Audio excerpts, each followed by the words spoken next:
ہوگا؟ ماں بیچاری کی ساری زندگی پردے ڈالتے بیت گئی۔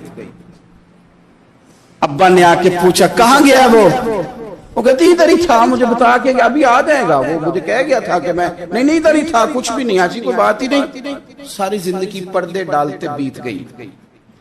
ابا کئی دفعہ گھر میں لڑائی کی، بیٹے کو مارا، اماں نے آگے بڑھ کے پتر کے حصے کی مار بھی کھائی، لیکن اسی بیٹے کی شادی کر دی تو اماں کو پتا چلا کہ اوہو میں تو سمجھدار ہی نہیں تھی، میرا تو پتر مجھے کہہ رہا ہے اماں تو بھی تو کبھی سیانی ہو جایا کر، اگر وہ بولتی ہے تو تو ہی چپ کر جا، تو پھر اسے احساس ہوتا ہے کہ اوہو میں تو ساری زندگی بیوقوف رہی، میں تیرا دفاع کرتی رہی، تیرے حصے کے تھپڑ کھاتی رہی، اور مجھے آج تو نے بتایا کہ تو سیانی نہیں تھی، آج تو نے بتایا کہ تو عقل مندی نہیں تھی، اماں تجھے کیا پتا، میری بیوی کے سامنے تو ہی سیانی ہو جا۔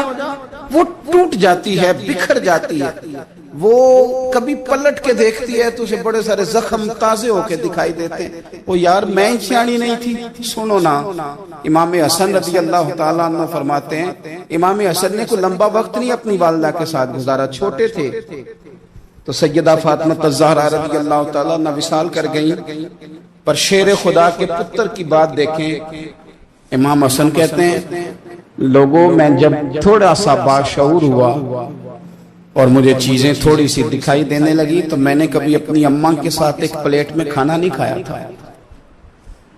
حضور ساری دنیا کھاتی ہے تو آپ نے کیوں نہیں کھایا؟ تو فرماتے ڈر لگتا تھا کہ کہیں ایسا نہ ہو کہ جس لقمے کی طرف میری ماں اپنا ہاتھ بڑھائے کہیں میں نہ اٹھا لوں، بے ادبی نہ ہو جائے، ڈر لگتا تھا۔ میں نے یہاں تک بھی نا، کیونکہ ماں تو ماں ہوتی ہے، میں نے یہاں تک بھی ماں کا احترام کیا، روٹی کھانے میں بھی تقدیر نہیں کی۔ یہاں ماں وہ کہتی ہے پیر صاحب انہوں دسیا جنا کہ میں تو انہوں آکھیا سی، انہیں گلاں چ انہوں آکھیا جے میرے نال بولے تھے صحیح کرے، انہوں دسیو نا میرے نال بگڑ جائے گا، انہوں آکھیا جے نا میں تو انہوں شکایت لائے، پر نا انہوں گلاں سمجھایا جے کہ میرے نال اچھی نہ بولیا کرے، انہوں تکلیف، انہوں آکھیو نا۔ او یار کیا کائنات میں حضور سے بڑا بھی کوئی ہے؟ لیکن حضرت حلیمہ سعدی آئی ہیں تو کیا میرے نبی اٹھ کے کھڑے نہیں ہو گئے؟ حضور نے اکرام دیا تو اکرام دینے سے قد بڑا ہوتا ہے، چھوٹا تو نہیں ہوتا۔ خدا را اپنے بڑوں کا اکرام کرنا سیکھیں۔ انہوں نے کسی نے آپ کو جگہ دی ہوگی، کسی نے آپ کو نوکری دی ہوگی، لیکن ماں باپ نے تو زندگی دے دی، اولاد جوانیاں دے دی، سارا کچھ دے دیا، اور بچے ہیں کہ سمجھتے ہیں احترام کے جذبے اپنی طبیعت میں لائیں، بے ادب نہ بنے، سوء ادب نہ کبھی کریں، آپ نہ کبھی کوئی ایسا کام نہ کریں جس سے نہ تکلیف بڑھے، جس سے آزمائش بڑھے۔ آپ احترام والے رہیں گے تو خود بھی سجے سنورے نکھرے رہے۔ اپنے بزرگوں کو پہل کریں، بزرگوں کی طرف، یعنی آپ گھر کے اندر چھپا کے سیب اپنے کمرے میں نہ لے کے جائیں، چھپا کے چیزیں نہ رکھیں، بلکہ پہل کریں بوڑھے ابا سے، پہل کریں اپنی والدہ سے، وہاں سے آغاز کریں، آپ دیکھیں برکتیں کتنی ہوتی ہیں۔ میں کچھ باتیں مجھے لطف دیتی ہیں، میرے کچھ سنگی ہیں، 3 بھائی ہیں کٹھے، مجھ سے بیعت ہیں، میرے ساتھ بڑا پیار کا رشتہ ہے، تو کبھی کبھی نہ خدمت کرنے کا دل کرتا ہے ان میں سے کسی کا کہ چلیں حضرت صاحب آئے ہیں تو ہم کچھ نذرانہ پیش کریں، تو اپنے بڑے بھائی کو وہ تھماتے ہیں کہ جناب آپ یہ کام کریں۔ اللہ تعالیٰ کا شکر ہے میری جیب کام ہی خالی رہتی ہے، اس کا فضل رہتا ہے، لیکن وہ پیسے لینے سے زیادہ یا تحفہ لینے سے زیادہ یا پھول پکڑنے سے زیادہ اس بات کی مجھے خوشی ہوتی ہے کہ کتنے نرالے ہیں، بڑے کو آگے لگاتے ہیں تو برکت تو حاصل کرتے ہیں، اس لیے کہ برکتیں ہمیشہ بڑوں سے ہوتی ہیں، بڑوں سے ہمیشہ برکتیں۔ یہ پھول کا تحفہ بڑے بھائی کو دے کے جب آگے کیا جاتا ہے تو میرے دل کو اچھا لگتا ہے، مجھے قرار آتا کہ یار یہ لہجہ ٹھیک ہے، یہ انداز یہ ٹھیک ہے۔ اپنے بڑوں کو آگے رکھیں، بڑوں کو کلام کرنے کا موقع پہلے دیں، گھر میں کوئی چیز لائیں تو تقدیم کریں۔ ہمارے ہاں نا اب جو استادی شاگردی آئی ہے نا یہ بڑی خطرناک ہے۔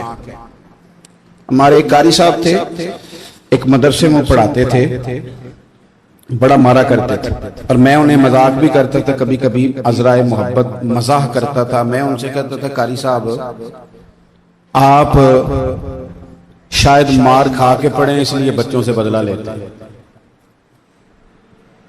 تو کچھ دن پہلے، کچھ عرصہ پہلے ملاقات ہوئی تو میں ان کے ادارے کے قریب سے گزر رہا تھا، تو میں نے ان کا نا وہ ڈیسک وغیرہ چیک کیا تو ان کے پاس نا چھوٹی علیحدہ ہوتی تھی، پائپ دو قسم کے علیحدہ ہوتے تھے، پانی والا علیحدہ اور گیس والا علیحدہ۔ بڑا مارتے تھے بچوں کو۔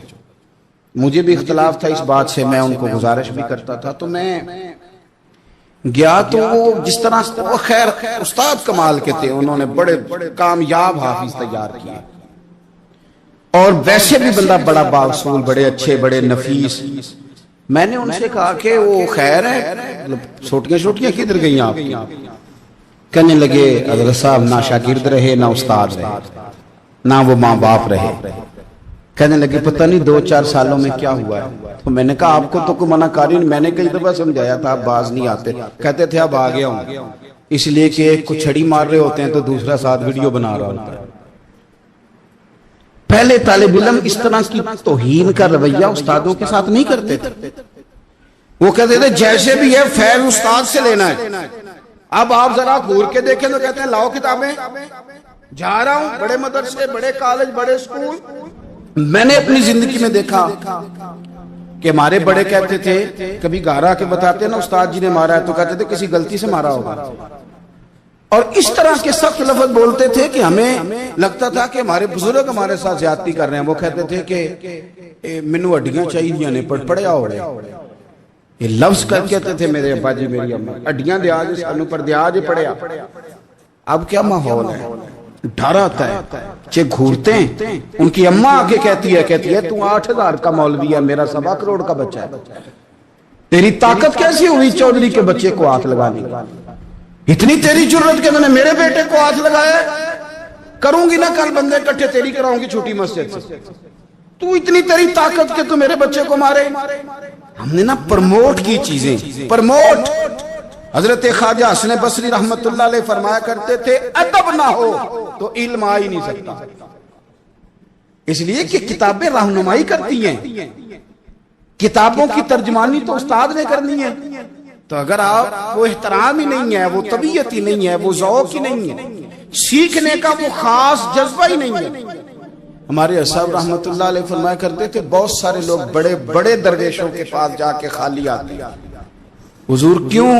فرماتے تھے اس لیے کہ کشکول سیدھا نہیں کرتے، پیالہ سیدھا نہ ہو تو خیرات آیا نہیں کرتے، ادب نہیں کرتے، احترام نہیں کرتے، پیالہ سیدھا نہیں کرتے۔ پیالہ سیدھا نہ ہو تو وہ تو جو دینا ہو وہ بھی نیچے گر جاتا ہے۔ احترام۔ ایک شخص نے نا حضرت سیدنا امیر معاویہ رضی اللہ تعالیٰ عنہ سے کہا کہ میں نے زیارت کرنی ہے حضرت امام حسین رضی اللہ تعالیٰ عنہ، مدینہ شریف جا رہا ہوں، میں نے ان کو پہلے دیکھا نہیں ہوا، تو مجھے بتائیے امام علی مقام رضی اللہ تعالیٰ عنہ کو میں کیسے پہچانوں گا؟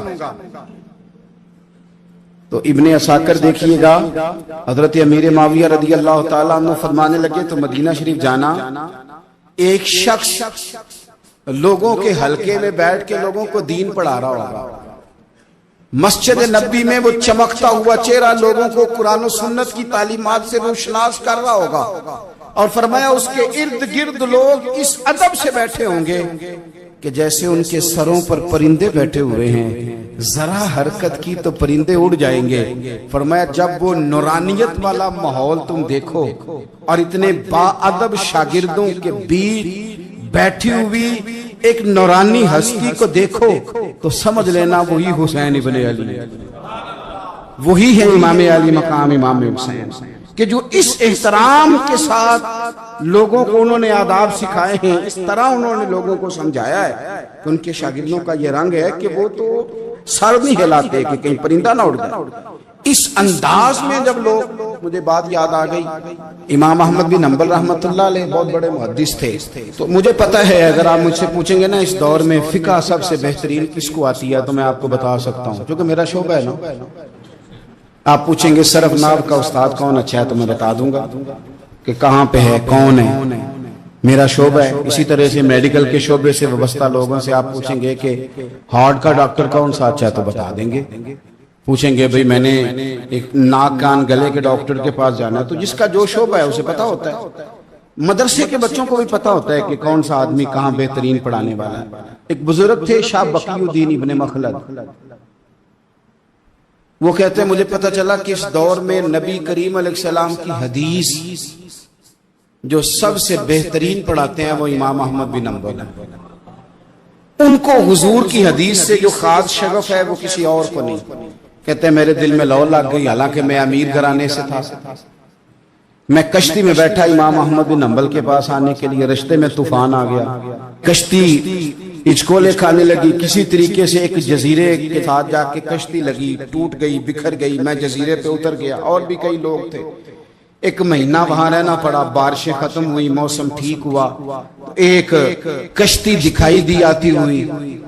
فرماتے ہیں کہ وہ اس کشتی میں بیٹھا، دوبارہ بغداد گیا. مجھے سفر طے کرتے 2.5 مہینے گزر گئے. وہ جزیرے پہ مہینہ پتے کھا کے بھی گزارا کرنا پڑا.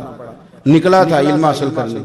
جب بغداد شریف پہنچا، لوگوں سے پوچھا امام احمد بن حنبل کا مدرسہ کہاں ہے؟ انہوں نے کہا وہ مدرسہ تو بند ہو گیا ہے، وقت کا بادشاہ مخالف ہو گیا، مسجد مدرسہ سیل کر دیا. امام صاحب کہاں ہیں؟ کہا گھر کے اندر قید ہیں. ان کے گھر کو سب جیل بنا دیا، چاروں جانب پولیس کھڑی ہے، اور ویسے بھی بغداد میں کرفیو، ہر چوک چوراہے میں پولیس والے کھڑے. شاہ بقی الدین کہتے ہیں اتنا کچھ سننے کے باوجود بھی میرا جذبہ ٹھنڈا نہیں ہوا. وہ مہینے میں سفر کی صحبتیں، گو سنا تھا کہ آستانہ یار دور ہے، پر ہم نے بھی ٹھان لی تھی کہ جانا. وہ سنا تھا کہ آستانہ یار دور ہے، پر ہم نے یہ ٹھان لی تھی کہ جانا ضرور ہے. کہتے پہنچ گئے. اب پتا چلا کہ کرفیو ہے، سڑکوں پہ پولیس کھڑی ہے، گلیوں میں چوکوں چوراہوں میں پہرے ہیں. امام صاحب تک تو جا کوئی نہیں سکتا. کہتے میں نے ایک شخص کی منت کی، میں نے کہا کسی طریقے گاڑی بتا. کہنے لگا میں اشارہ بھی نہیں کر سکتا، سخت حالات. وہ کوئی طریقہ. میں نے جب زیادہ تڑپ کے کہا تو وہ شخص کہنے لگا میں ان کے گھر کے قریب تجھے لے جاؤں گا اور گزرتے وقت صرف آنکھ کا اشارہ کروں گا. کہتے میں نے کہا یہ بھی ٹھیک ہے. ان کے گھر کے تیری تلاش میں پھرے نا ہم جنگل پہاڑ اور دشت. ان کے دروازے کے قریب اس نے اشارہ کیا. شاہ بقی الدین کہتے ہیں کہ میں گھر دیکھ کے آ گیا واپس. اب میں سوچنے لگا کہ کیسے امام صاحب تک پہنچنا ہے. بڑی تجویزیں سوچیں، بڑی تجویزیں، کام والا بن جاؤں، پھیری لگانے لگ جاؤں. پھر سوچا کہ اگر میں کچھ بیچوں گا ریڑھی پہ رکھ کے تو کوئی خریدنے نکلے گا، کوئی نہیں نکلے گا.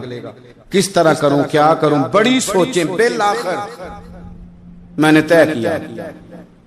اللہ اکبر. میں نے نہ کپڑے پھاڑ لیے، امامہ اتار دیا. فرماتے ہیں کہ ایک پیالہ مٹی کا خرید کے گلے میں رسی سے باندھ لیا، اور امام احمد بن حنبل کی 3 گلیوں پیچھے میں نے دروازہ صدا لگانی شروع کی.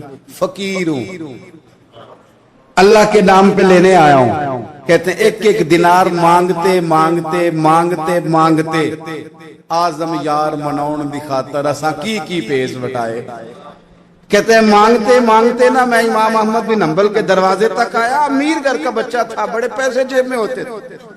امام کے دروازے پہ صدا لگائی کوئی ہے اللہ کے نام پہ دینے والا؟ کہتے ہیں وہ نور بھرا دروازہ کھلا. ایک گورے مکھڑے والا، سفید داڑھی والا، سونے امامے والا، چمکدار آنکھیں، نورانی شباہت. کہتے امام احمد بن حنبل باہر آئے اور جیسے ایک دینار میرے پیالے میں ڈالنے لگے تو میں نے ہاتھ چوم کے کہا سونیا تیرے قربان جاؤں، میں دینار لینے نہیں آیا، محمد عربی کی حدیثیں سننے آیا. کہتے امام کی بھی آنکھیں کھل گئی. کہنے لگے اس حال میں آزم یار منون دی خاطر سانکی کی پیس بٹائے. کہ حضور کیا کرتا، یہی ایک طریقہ رہ گیا تھا. میں تو کہاں سے چلا ہوں، کہاں پہنچا ہوں، کیا کروں.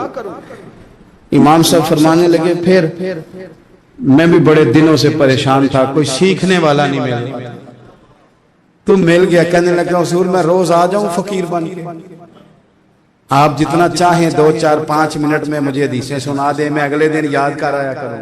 کہتے 2 سال لگ گئے. شاگرد کہاں ملیں گے ایسے، کہاں مرید ملیں گے. گزر گیا دور. کہتے ہیں کہ میں نہ ہر روز فقیر بن کے جاتا 3 گلیاں پیچھے مانگنا شروع کرتا کوئی شک نہ کرے 2 سال دروازے پہ جاتا آگے پیالہ کرتا امام 1 دینار ڈالتے اور مصطفیٰ کی حدیثیں سناتے کہتے ہیں حالات بدل گئے 2 سال کے بعد حکومت بدل گئی امام کا مدرسہ بحال ہو گیا رش ہو گیا بادشاہ بڑا عقیدت مند تھا جو نیا آیا اس نے بڑا کر کے ادارہ بنا کے دیا جس دن میں گیا تو رش لگا ہوا تھا کہتے ہیں حالات بدلے تو ہم نے بھی کپڑے بدلے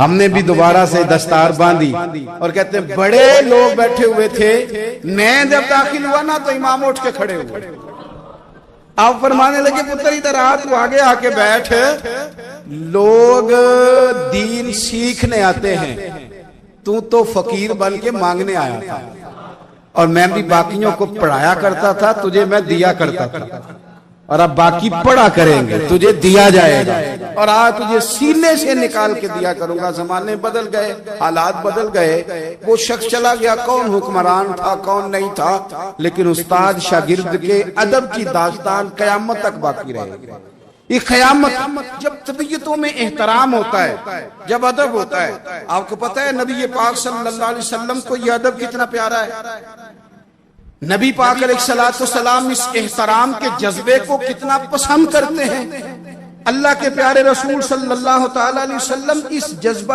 احترام سے کتنے راضی ہوتے ہیں حضور کس قدر زیادہ چاہتے ہیں کہ میری امت ادب والی بنے نبی پاک علیہ السلام ادب والے لوگوں کے بارے میں اتنے راضی ہیں اتنے خوش ہیں حضور اتنا نوازتے ہیں میں نے یہ حدیث پڑھی تو یوں لگا کہ جیسے روح وجد کرنے لگی ہے بہقی میں امام بہقی نے لکھی ہے اللہ کے پیارے رسول علیہ السلام فرماتے ہیں جو چھوٹے پر شفقت کرے اور بڑے کا احترام کرے اللہ اسے جنت میں میری سنگت عطا فرمائے گا یہ میرے قرب کا ذریعہ ہے یہ چیز میرا قرب ملے گا شرط یہ ہے کہ ادب والے بن کے احترام والے بن کے کبھی بھی سوء ادب نہ کریں کبھی کسی مقام پر بے ادبی نہ کریں آپ اپنا ذائقہ کبھی تبدیل نہ کریں امام احمد بن حنبل کی جگہ وضو کر رہے تھے ایک شخص کہتا ہے میں نے ساری زندگی گناہوں میں گزار دی تو امام صاحب نا وضو کر رہے تھے جھیل پر بیٹھ کے تو جھیل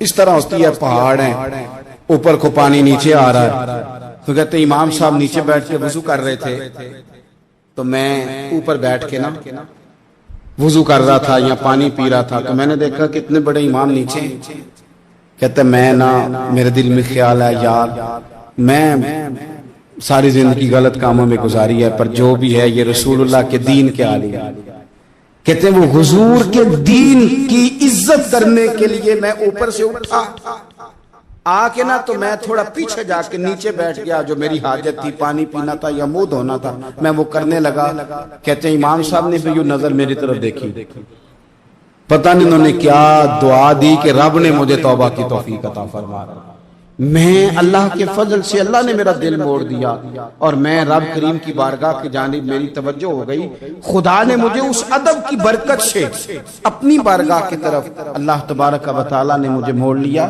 بے ادبی تو بندے کو کفر تک لے جاتی بے ادبی تو کفر تک لے جاتی ہے اگر بندہ بے ادب ہوتا اللہ رسول کی بے ادبی تک پہنچ جائے تو دور نکل گیا لیکن یہاں باقاعدہ بے ادبی کو پروموٹ کیا جا رہا ہے کبھی بھی بے ادب نہ بنے ادب والے رہیں ادب والے بن کے جئیں ادب والے بن کے دنیا سے جائیں وہ درویش نے کہا تھا کہ بے ادباں مقصود نہ حاصل نہ درگاہ ٹوئی بانج ادب دے محمد بخشا توڑ نہیں چڑھیا کوئی